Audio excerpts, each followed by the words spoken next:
Good day everyone. My name is Aileen C. Arevalo from S11 sa Narciso Quezon, Lucena Cluster, BSED English. So, we have discussed about the setting and its importance and children's stories.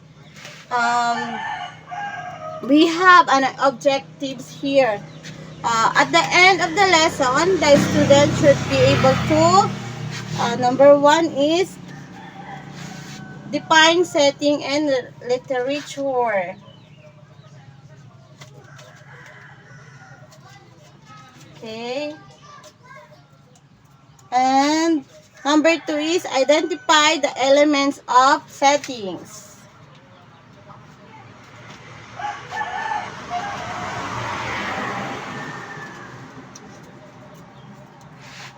Number three is explain the importance of setting and stories.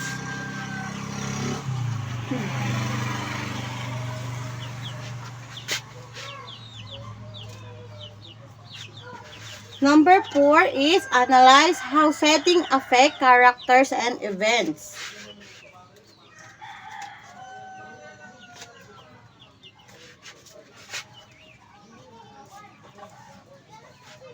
And the last, number five, is participate actively in classroom activities.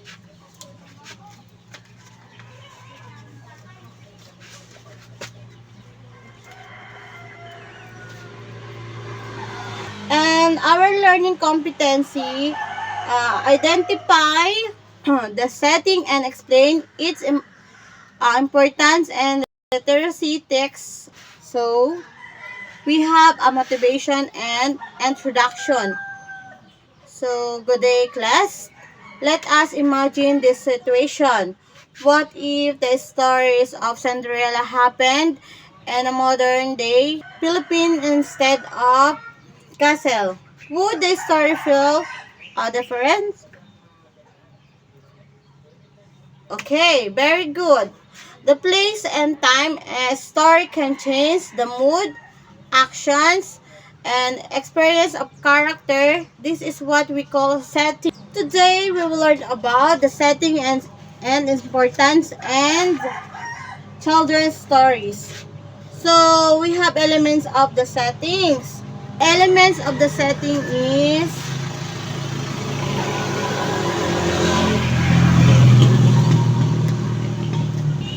the elements of the settings. We have number one, place, time, and environment. Let us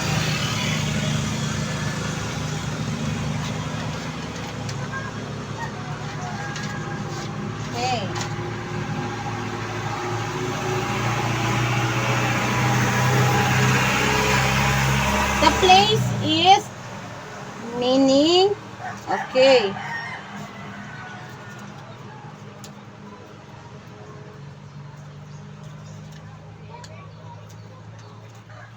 The location where the story happens. This is the meaning.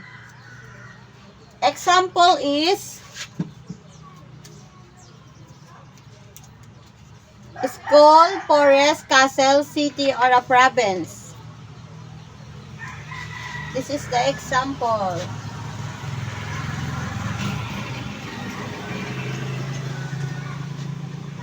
Number two is time. So the time is, meaning is the period when the story happens.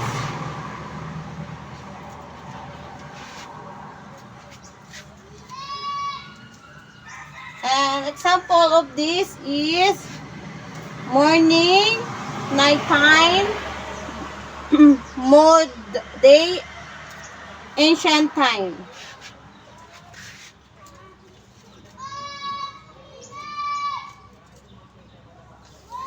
This. So, the number three is environment. Our meaning is the weather or atmosphere in the story.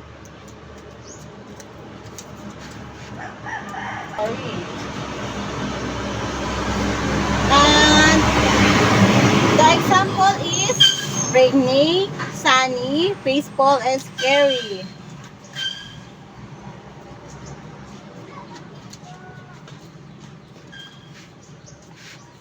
Yan, okay. The importance of setting. Setting helps good atmosphere, make stories realistic, influence characters and events, and help readers imagine the story clearly. Example, story analyze. The situation is a story take place in a dark forest during a stormy night. Then the question is, what is the setting? What mood does it create? How does the setting affect the story? Okay, interactive activity. Build the setting. Our mechanics is student will form groups. Each group receive cards containing place, time, weather. The student combines the cards. They create a story setting. One representative present the answer.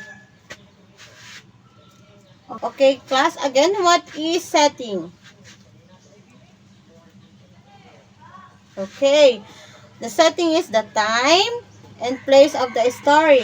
What is setting important? Okay, it's create mood and help readers understand the story. Excellent. Values integration. Stories become meaningful when readers understand the environment, experience, and emotions of characters. I have an assessment here.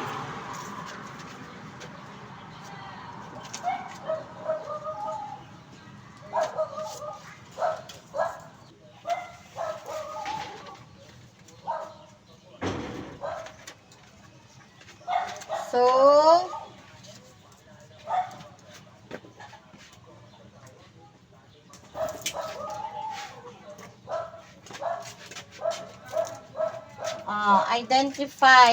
identify the setting and mood and each situation.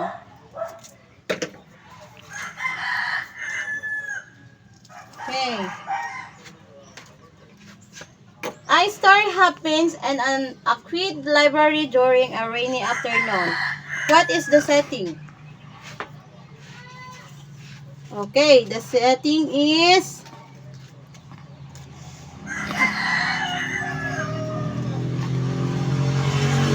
library during rainy afternoon. And the mood is okay.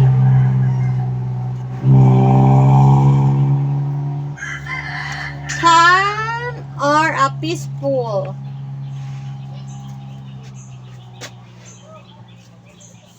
Okay, number 2, a story takes place at a crowded market during festival season. Okay?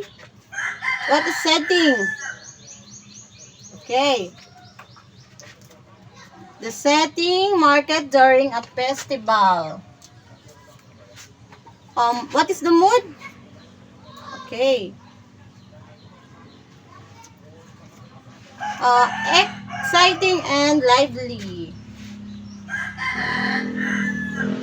Okay, we have an assignment. Choose your favorite children's story and identify the setting, the mood created by the setting, why the setting is important. Write your answer in 3 to 5 sentences. Okay, we have done our discussion. So our conclusion is setting plays an important roles in stories because it shapes the mood, influences characters, and helps reader fully understand the events in the story. That's all. Thank you.